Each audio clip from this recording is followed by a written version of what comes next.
मुझे मेरे आराध्य गुरुदेव कोटि सा नमन। गुरुदेव, आत्मश्रद्धांत से क्या तात्पर्य है?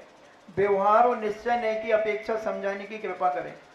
आत्मश्रद्धान का अर्थ है कि हमारे आत्मा का वास्तविक स्वरूप क्या है, परनिरपेक्ष स्वरूप क्या है।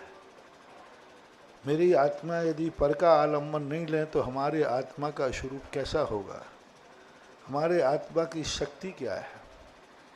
जैसे हम एक गेहूं को देखते हैं, एक मुट्ठी गेहूं ले लिया, तो अब हमें ये देखना है पहली शक्ति कि ये गेहूं की शक्ति क्या है, ये कितने प्रकार की शक्तियां रखता है।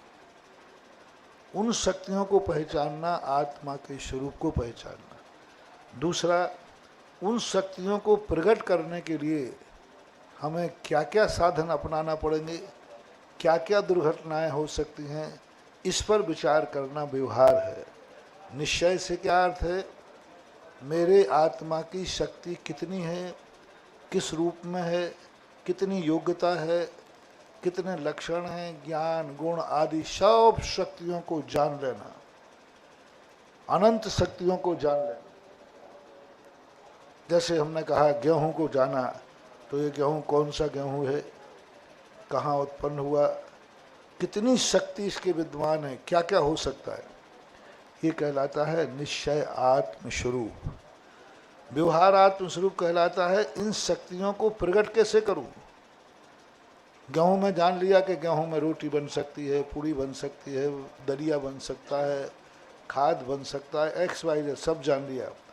अब ये तो जान लिया, निश्चय होगा। अब विचार करें वो रोटी कैसे बनेगी, क्या क्या चाहिए, अब क्या क्या चाहिए, कैसे बनाया जाए, कैसे वो शक्ति प्रकट किया जाए, इस संबंध में विचार करना व्यवहार कहलाता है। जैसे मुनि धर्म में आत्मा की शक्ति पहचान ली, अब आत्मा की शक्ति पहचानने के बाद क्या करना पड़ेगा, मुनिव्रत पालन करना पड़ेगा, मुनिव्रत आदि पालन करना पड़ेगा, और इनका पालन करके रत्नत्रय पालन करना पड़ेगा। इस प्रकार से पालन करके ये व्यवहार कहलाता है। व्यवहार में से इस प्रकार की परिणति कहलाती है। असुहादो विनिवृत्ति सुहे पवित्य जान चारितम बद समधि गुत्ति रूपम धम व्यवहार नयादु जिन भणियम।